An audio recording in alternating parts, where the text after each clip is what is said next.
જય શ્રી કૃષ્ણ। આજે આપણે બનાવવાના છીએ સેવ ટમેટાનું શાક। તેના માટે આ રીતે ટમેટા લઈ લીધેલા છે, એકદમ ફ્રેશ અને એકદમ લાલ ચટાકેદાર।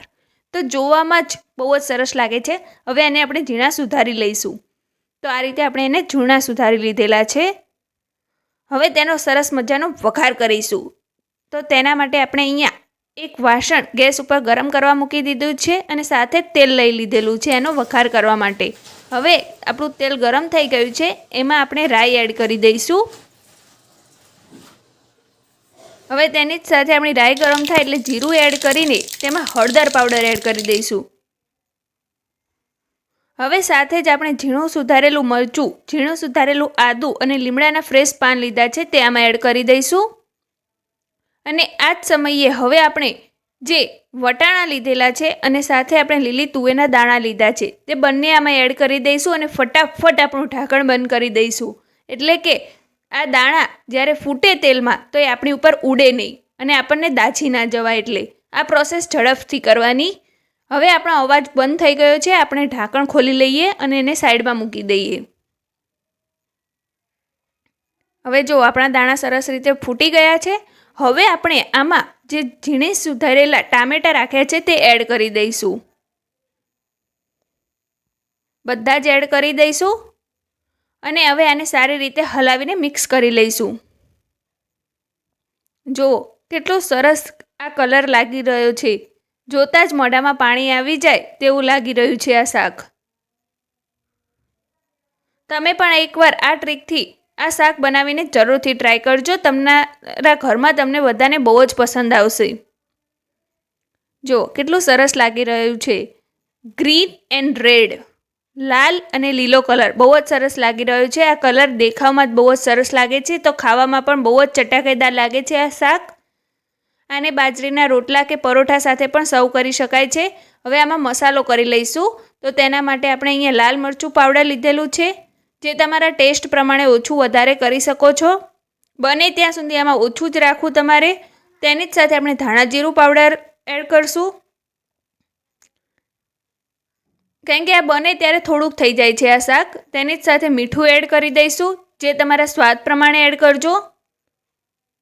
આમાં બધા રેગ્યુલર જે મરચું અને મીઠું હોય તેના કરતાં ઓછું નાખવાનું હોય છે, કારણ કે આ શાક તમને અત્યારે વધારે લાગે છે પણ જ્યારે બનશે ત્યારે સાવ ઓછું થઈ જાય છે આ શાક। હવે આપણે એનો ગેસની ફ્લેમ મીડિયમ કરી દઈશું અને આની ઉપર એક ઢાંકણ ઢાંકી દઈશું।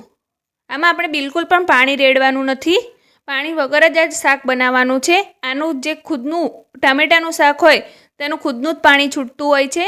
જો આપણે ઢાંકણ ઢાંકી દીધું છે અને આને હવે 5 મિનિટ સુધી થવા દઈશું અને 5 મિનિટ પછી એને ચેક કરીશું। તો હવે 5 મિનિટ થઈ ગઈ છે। હવે આપણે ઢાંકણ ખોલીને જોઈએ તો જુઓ આપણું પાણી પણ છૂટી ગયું છે આ ટામેટામાંથી અને જુઓ કેટલું સરસ રસાવાળું શાક તૈયાર થયું છે અને આપણા જે ટમેટા છે એ પણ એકદમ સોફ્ટ થઈ ગયા છે ચડીને। હવે આને સારી રીતે હલાવીને મિક્સ કરી લઈશું અને આપણે આ સેવ ટમેટાનું શાક છે તેને આપણે ગળ પણ એડ કરવાનું છે। તો તેના માટે આપણે ગોળનો યુઝ કરશું, ખાંડનો બિલકુલ પણ યુઝ નહીં કરવાનો। આ શાક ગોળમાં બહુ સરસ લાગે છે। જેવું તમને ગળ્યું પસંદ હોય એ રીતે કરી શકો છો। આ ટામેટા ઉપર આધાર રાખે છે, જેવા ખટાશ પ્રમાણે હોય તેની ઉપર તમારે ગોળ એડ કરવાનો છે। તમે તમારો ટેસ્ટ કરીને પણ એડ કરી શકો છો। બહુ ગળ્યું શાક પણ નહીં સારું લાગતું, આ ખાટું મીઠું સારું લાગે। તો જો હવે આપણું ગોળ પણ ઓગળી ગયો છે અને જો કેટલું સરસ આ સેવ ટમેટાનું શાક તૈયાર થઈ ગયું છે। આપણા ટમેટા પણ પીગળી ગયા છે, જો ચડી ગયા છે, એટલે કે હવે આમાં આપણે જે ઝીણી સેવ હોય તે એડ કરી દઈશું। તમે ઝીણી સેવની જગ્યાએ ગાંઠિયા પણ એડ કરી શકો છો, જો તમારે ગાંઠિયા અને ટામેટાનું શાક બનાવવું હોય તો। અહીં આપણે ઝીણી સેવ લીધેલી છે। જો તમે પણ એકવાર આ ટ્રીકથી શાક બનાવીને જરૂરથી ટ્રાય કરજો, તમારા ઘરમાં બધાને બહુ જ પસંદ આવશે।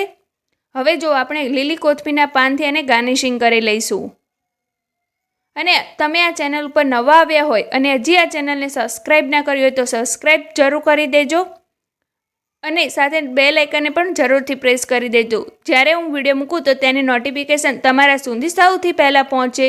તો ચલો હવે આપણે આ ગેસની ફ્લેમ બંધ કરી દીધી છે અને આને હવે ગરમા ગરમ આપણે પરોઠા કે એને રોટલી સાથે સર્વ કરીશું.